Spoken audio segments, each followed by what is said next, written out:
Hello and welcome to हिम्मेदा physiotherapy. मैं doctor Anandesh Kumar, physiotherapist. आज हम बात कर रहे हैं फ्रोजन शोल्डर, स्टीफ शोल्डर या पेरिथराइटिस, एक ही नाम है।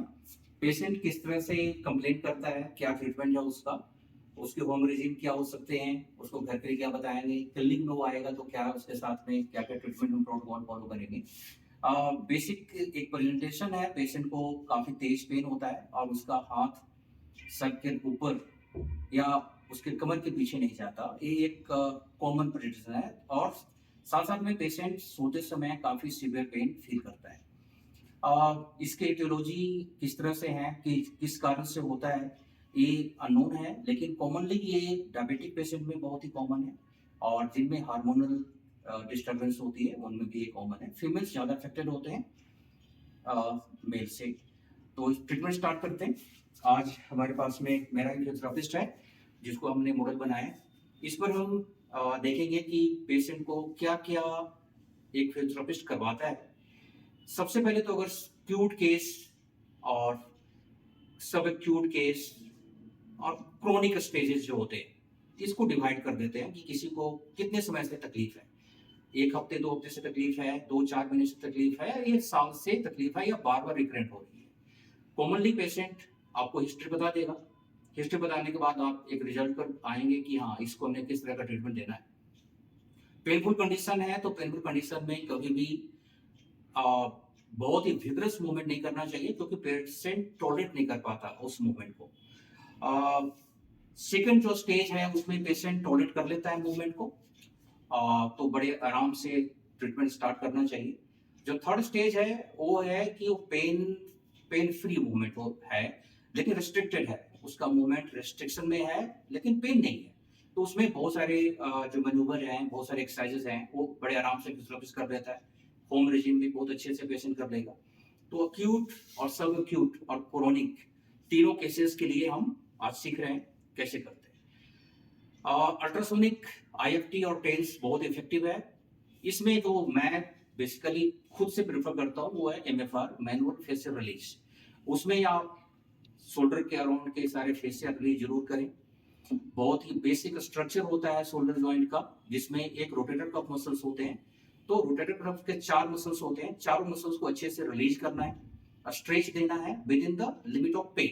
पेन के लिमिट को कभी भी क्रॉस नहीं करते इस केस में।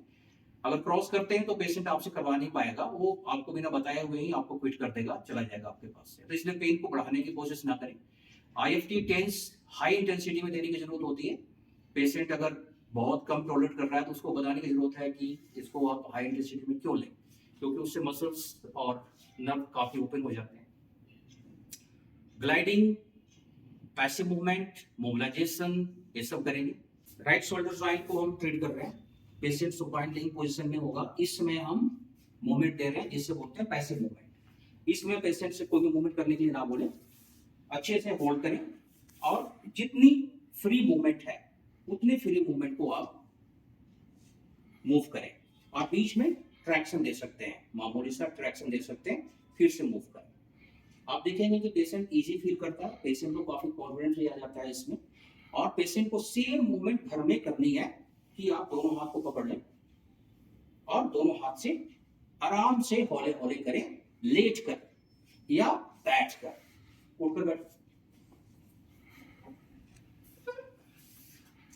कर, और इस तरह से हम उठाएंगे ऊपर। इस पोजीशन को फॉलो नहीं करेंगे आप। इस पोजीशन में करना थोड़ा सा मुश्किल है। एक इंपॉर्टेंट चीज, पेशेंट को सबसे इंपॉर्टेंट क्या है कि पेशेंट को एक पोजीशन में सारे मूवमेंट करवा देने चाहिए।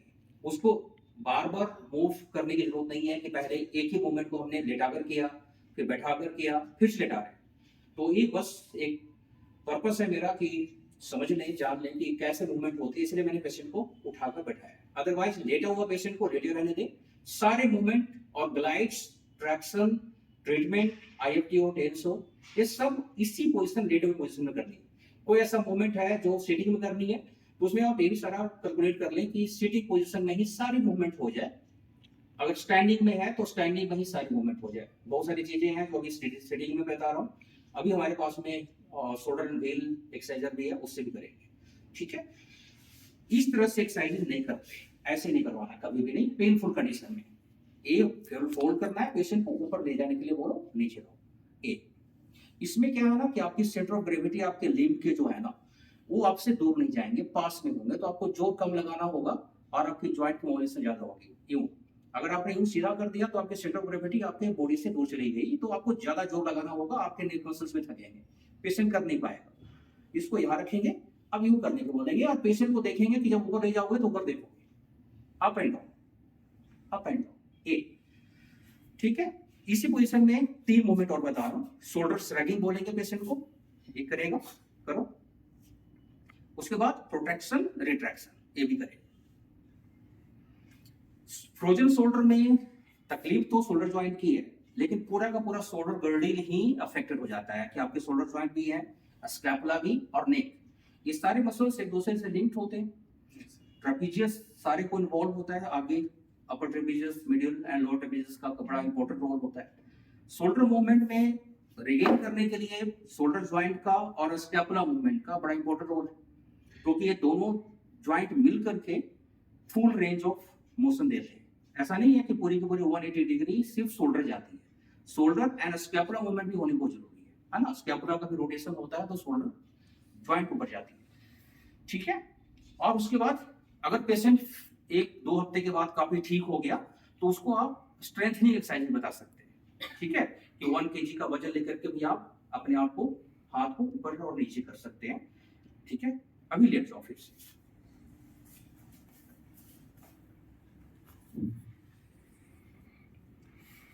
सुपाइन पोजीशन में ही थे, फिर से हम सुपाइन पोजीशन में ही आ गए, ठीक है। इसमें अगर पेशेंट को हम ग्लाइड देते हैं, अगर पेशेंट को आपको ऐसा लग रहा है कि पेशेंट को ग्लाइड देने से काफी बेनिफिट होने वाला है, ग्लाइड कब कब देते हैं ये डिसाइड करना बहुत जरूरी है। मूवमेंट बिल्कुल ही नहीं है, बिल्कुल स्टिफ हुआ पड़ा है, तो ग्लाइड दोगे जरूर। ग्लाइड के लिए सिफेलिक ग्लाइड ऊपर की तरफ देते हैं, कॉडल ग्लाइड नीचे की तरफ देते हैं, एंटीरियर एंड पोस्टीरियर ग्लाइड आगे की तरफ और एक पीछे की तरफ देते हैं। वो उसके अलग अलग कुछ ऐसे पोजीशन भी होते हैं जहां पर कि पेशेंट को ध्यान रखना होता है कि उसकी कंफर्ट पोजीशन कितनी अच्छी है। इस तरह से होल्ड करेंगे, पेशेंट को बोलेंगे कुछ नहीं करो, होल्ड इस तरह से करेंगे, और ये सिफेलिक एंड कॉडल ग्लाइड है। और पास में आ जाइए, सिफेलिक एंड कॉडल ग्लाइड, ये देंगे। एंटीरियर एंड पोस्टीरियर ग्लाइड ये है, इस तरह से है, ये cephalic and caudal, cephalic caudal, cephalic caudal, anterior and posterior glide ए, ठीक है। ओके, ग्लाइड्स के बाद स्कैपुलर मूवमेंट को भी देखना है कि स्कैपुलर मूवमेंट कितनी अच्छी है आपकी, तो आप उल्टे हो जाए। ये स्कैपुला का हमने फील कर लिया, ये देख रहे हो ना स्कैपुला है ना, अगर आप अच्छे से फील करेंगे तो स्कैपुला पूरा फील हो जाएगा। ये देखो, ये देखो, मेरा हाथ चला गया ना, स्कैपुला अंदर चला गया ना, तो दैट मींस कि आपकी जो पाल्पेशन है ना बहुत अच्छी है, आप यहाँ तक जा सकते हैं, अदरवाइज फ्रोजन शोल्डर में ये अंदर नहीं जाएगी, है ना। तो आप इस तरह से ग्लाइड दे सकते हैं, ये है ना, इसको यहाँ रख लें और ये ग्लाइड दे सकते हैं, स्कैपुला की ग्लाइड दे सकते हैं। ये काफी इफेक्टिव होता है क्योंकि इसमें सारे के सारे स्कैपुलर मसल्स मोबिलाइज हो जाते हैं, क्योंकि ये मसल्स सबसे ज्यादा स्टिफ होते हैं फ्रोजन केसेस में। इस तरह से ग्लाइड दे सकते हैं, फिर इसको एक ग्लाइड दे सकते हैं। मैं तो बोलता हूँ इस सारे मूवमेंट देनी चाहिए पेशेंट को, और ये काफी इफेक्टिव भी होता है ना। ये होगी प्रोन पोजीशन में। आ जाओ, सीधी हो जाओ।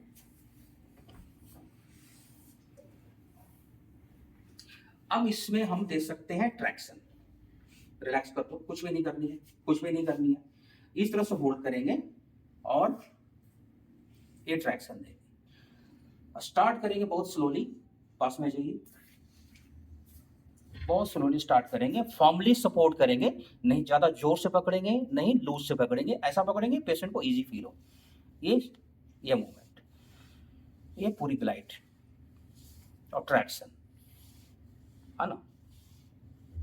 फिर इसके बाद पेशेंट को रेंज ऑफ मोशन फिर से चेक करेंगे कि कहाँ तक गया, यहाँ तक गया है तो इस एरिया में भी हल्का सा हम ट्रैक्शन दे सकते हैं। यो पेशेंट से पूछते रहना है कि कितना पेन है, पेन अगर ज्यादा है तो पीछे आए, यहाँ पर ग्लाइड दे दें, फिर आप हल्का सा ऊपर आ जाए, अगर यहाँ पर पेन नहीं है तो यहाँ ग्लाइड दें। आप देखेंगे कि ये धीरे धीरे रेंज ऑफ मोशन बढ़ जाती है, ठीक है ना, चली जाएगी ऊपर तक। इस एरिया में भी आने के बाद आप है ना रिलैक्स कर देंगे पेशेंट को बिल्कुल, और हल्का सा ये ट्रैक्शन देंगे, बहुत मामूली से, है ना।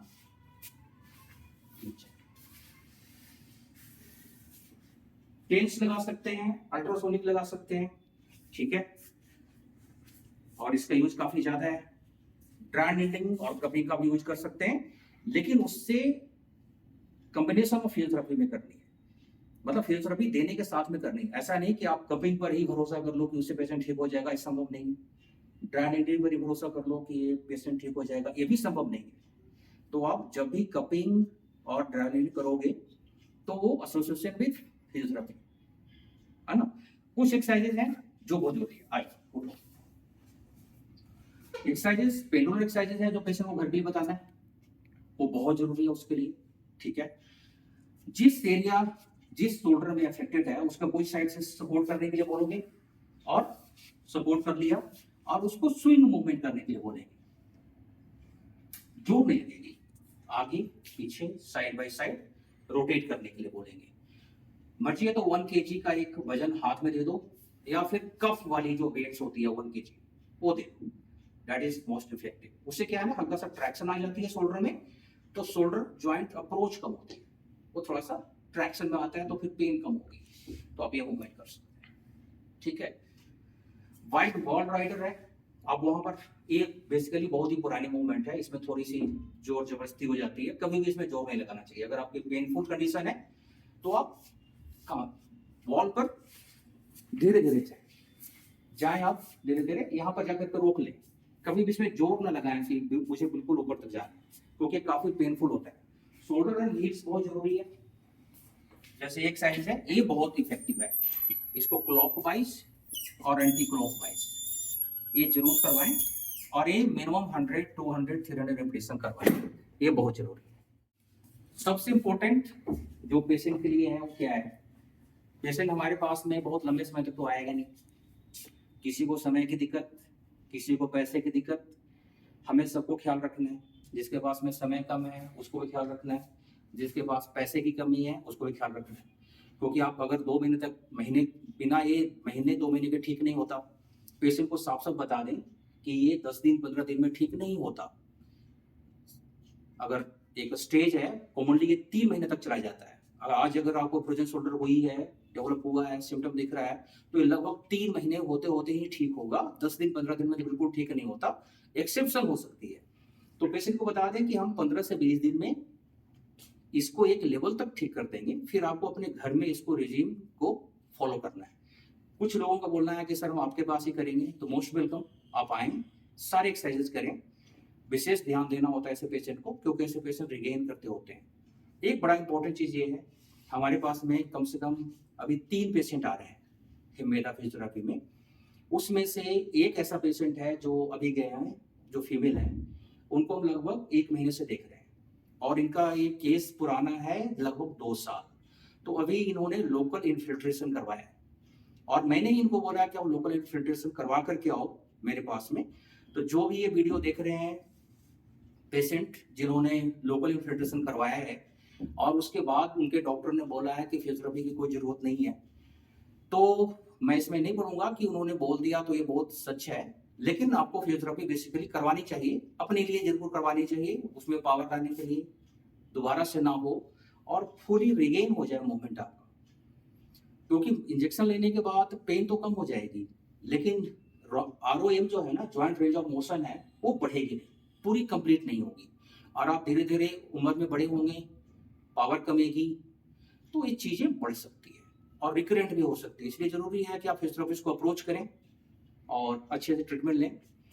जिस पेशेंट को ये नहीं पता कि हाँ उस केस में हम बहुत ही सीवियर पेन है, रिगेन नहीं हो रहा, तो उसको पेशेंट को अटका कर भी ना रखें अपने पास, उसको बोलें कि आप अपने लोकल डॉक्टर से दिखाएं और हो सके तो लोकल इन्फिल्ट्रेशन करवाएं, क्योंकि आजकल उसमें प्लाज्मा थेरेपी भी आ गई है। पहले स्टेरॉइड था, अभी भी लोग स्टेरॉइड के नाम से डर जाते हैं। तो अभी तो प्लाज्मा थेरेपी भी है जो काफी इफेक्टिव है और उसमें साइड इफेक्ट बहुत नहीं के बराबर है, जीरो है।